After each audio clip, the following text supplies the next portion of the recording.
Nah juga melihat fenomena yang banyak pemilih pemula dan juga milenial, ini kebanyakan juga para pemilih milenial dan juga pemula sampai detik ini masih bingung memilih pilihannya yang mana. Nah itu seperti apa Bapak melihat fenomena ini? Karena ini kan sudah menghitung sekitar 40 hari lagi menuju pemilu, tapi bahkan justru pemilih pemula ini masih bingung untuk memilih siapa, itu seperti apa Pak? Yang masih bingung sedikit. Di bawah 20%. Di bawah 20%. Masih di bawah 20% itu kan. Jadi kalau kita lihat survei-survei, nah yang bingung itu yang belum menentukan pilihan atau yang belum atau yang pilihannya masih berubah, sedikit sekali itu. Sedikit sekali. Justru anak-anak milenial ini banyak mencari informasi para pasangan calon sehingga pilihannya bisa segera enggak berubah-berubah lagi gitu Pak. Atau seperti apa ini?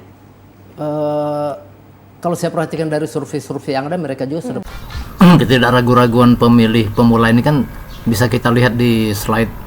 Nah, di situ kan di dalam survei hanya 3,7% kelompok pemilih pemula ini yang belum bisa menjawab atau tidak menjawab.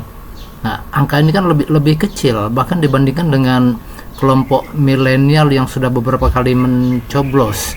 Di sini kelihatan bahwa pemilih pemula atau Gen Z ini ya sangat tidak ragu-ragu bahwa mereka sudah menentukan pilihannya.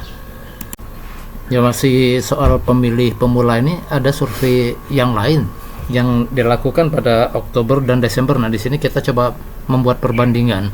Jadi pada bulan Oktober generasi Z ini atau pemilih pemula hanya 7,5% yang belum menjawab atau masih ragu-ragu. Nah, ketika dilakukan survei pada bulan Desember, waktu itu sudah pengumuman paslon nomor 2 ya. Nah, di situ kelompok ini lebih pasti lagi memilihnya, sehingga angka yang belum menjawab atau menjawab tidak tahu itu hanya 4,4%.